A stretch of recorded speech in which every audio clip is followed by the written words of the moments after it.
Assalamualaikum warahmatullahi wabarakatuh. Pertama-tama saya ucapkan terima kasih kepada Bapak Firman Fauzi STMM selaku dosen pengampu mata kuliah Manajemen Pariwisata semester 3. Tugas video presentasi ini ditunjukkan untuk memenuhi tugas besar 2 Manajemen Pariwisata. Perkenalkan, kami dari kelompok 4 Pariwisata. Selama kurang lebih beberapa menit ke depan kami akan mengajak penonton sekalian untuk menyelami topik Manajemen Hospitality Industry. Hai, perkenalkan nama saya Nandita Nabila.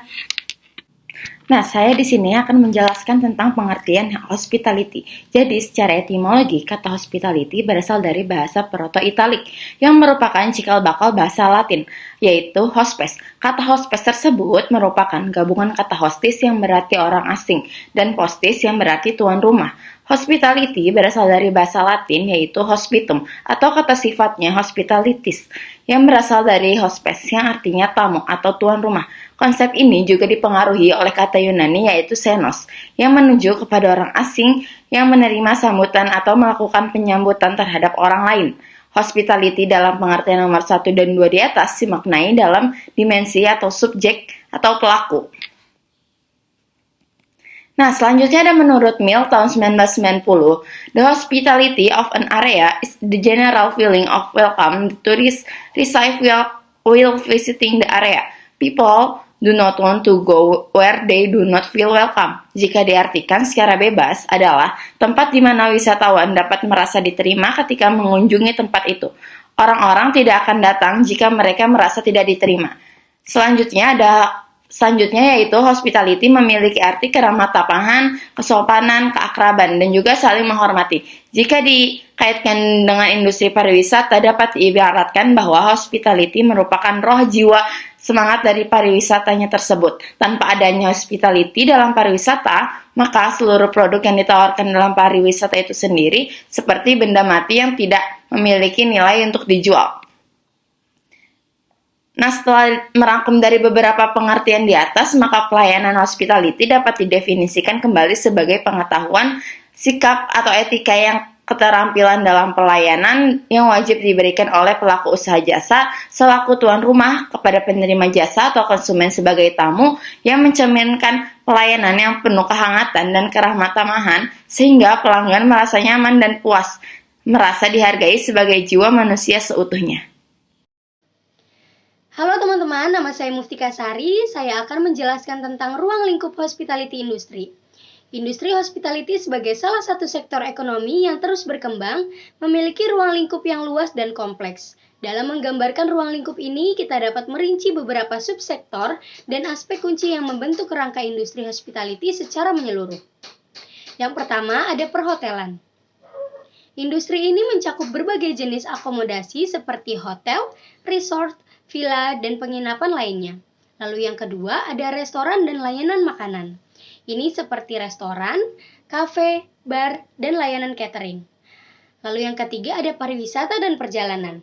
Contohnya seperti agen perjalanan, maskapai penerbangan, operator tur, dan penyediaan transportasi lainnya. Lalu yang keempat ada rekreasi dan hiburan. Seperti taman hiburan, kasino, klub malam, spa, dan acara-acara hiburan besar lainnya. Lalu yang keenam, ada tempat pertemuan atau meeting venues. Lalu yang ketujuh, ada transportasi dan logistik, terkait penyediaan layanan transportasi seperti taksi, layanan antarjemput bandara, dan layanan logistik. Lalu yang kedelapan, ada manajemen perjalanan bisnis. Ini seperti akomodasi dan transportasi untuk kepentingan bisnis. Selanjutnya saya akan menjelaskan tentang karakteristik industri hospitality. Menurut beberapa ahli, setidaknya hospitality memiliki 7 karakteristik khusus yang sedikit berbeda jika dibandingkan dengan usaha jasa lainnya. Di antaranya yaitu yang pertama ada intangibility. Artinya segala hal yang dapat memberikan rasa kehangatan kepada tamu sebagai manusia, serta kesediaan untuk menyenangkan hati orang lain. Lalu yang kedua ada simultaneity, yang berarti proses produksi dan konsumsi terjadi pada saat yang bersamaan. Lalu yang ketiga ada heterogeneity, yang berarti berbeda-beda ataupun bervariasi. Lalu yang keempat ada perishability, artinya bahwa produk hospitality tidak dapat disimpan terlalu lama. Lalu yang kelima ada tangible, Artinya adalah segala sesuatu yang dapat dilihat, disentuh atau diraba, diukur atau dihitung, termasuk tempat, desain furniture, seragam karyawan, fasilitas-fasilitas, serta berbagai aspek nyata lainnya yang mempengaruhi kepuasan pelanggan. Lalu yang keenam ada innovability. Artinya kemampuan untuk mempertahankan tingkat kualitas dan konsistensi layanan tanpa fluktuasi yang signifikan. Lalu yang ketujuh ada inseparability. Produk dari bisnis hospitality bersifat inseparable adalah di mana tidak dapat dipisah dari sumbernya. Yang dimaksud dengan sumber bisnis dalam bidang hospitality adalah lokasi di mana pelayanan atau jasa berada dan manusia sebagai sumber jasanya. Hai, perkenalkan nama aku Kalica. Di sini aku mau menjelaskan jenis-jenis dari industri hospitality. Yang pertama ada hotel dan penginapan. Jenis industri ini tuh menyediakan tempat menginap untuk tamu dengan berbagai kategori mulai dari hotel bintang 5 hingga penginapan sederhana. Biasanya tempat ini tuh menjadi tempat menginap untuk jangka waktu tertentu seperti untuk tidur 1 malam atau lebih. Lalu yang kedua ada food and beverage atau yang biasa disebut dengan F&B. Bisnis ini tuh masuk ke sektor makanan dan minuman yang biasanya menyuplai makanan dan minuman ke berbagai sektor termasuk juga ke sektor perhotelan.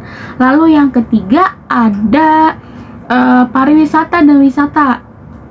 Jenis industri ini tuh melibatkan perjalanan dan kegiatan rekreasi, termasuk agen perjalanan, atraksi wisata, dan penyediaan layanan transportasi wisata.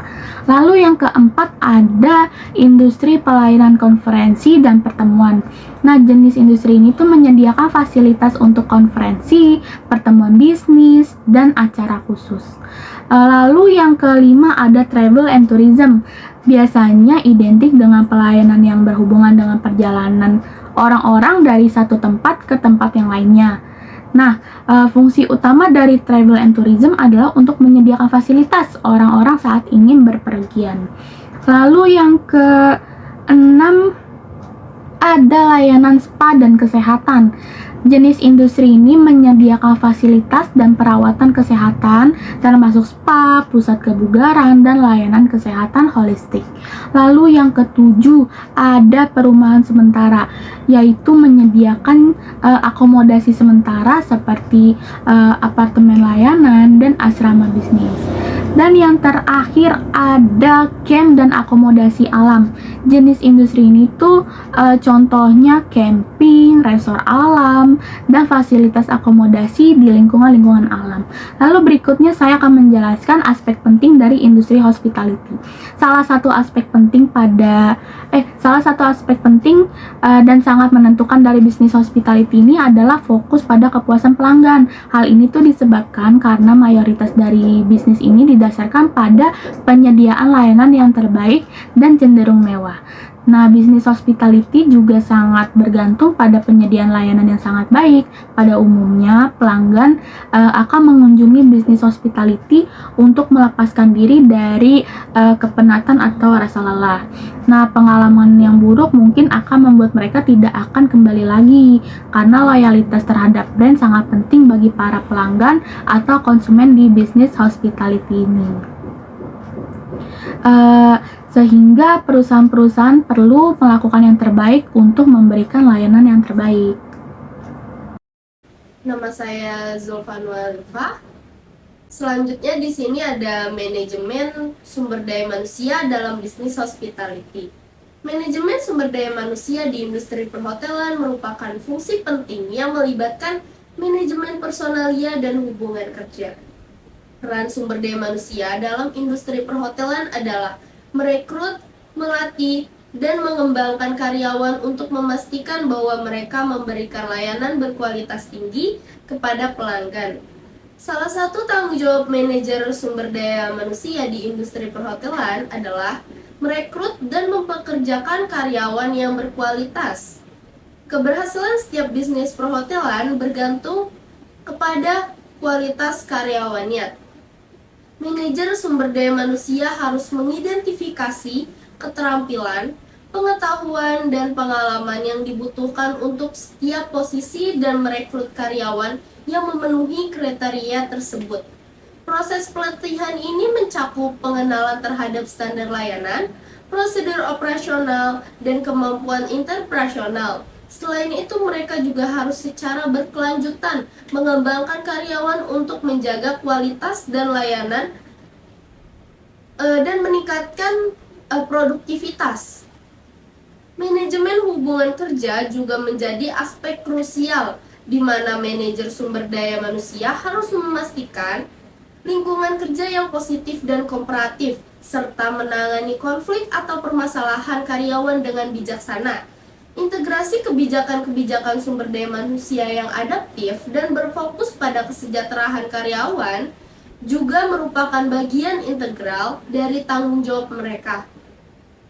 Jadi, kesimpulan dari presentasi kita kali ini yaitu manajemen industri hospitality didefinisikan sebagai pengetahuan, sikap atau etika, dan keterampilan dalam pelayanan yang wajib diberikan oleh pelaku usaha jasa atau selaku tuan rumah kepada penerima jasa atau konsumen atau sebagai tamu yang mencerminkan pelayanan yang penuh kehangatan dan keramah tamahan sehingga pelanggan merasa nyaman dan puas, merasa dihargai sebagai jiwa manusia seutuhnya. Ruang lingkup industri hospitality terus berkembang sejalan dengan perubahan tren konsumen, teknologi, dan dinamika global. Sekian dari kelompok kami, kurang lebihnya mohon maaf.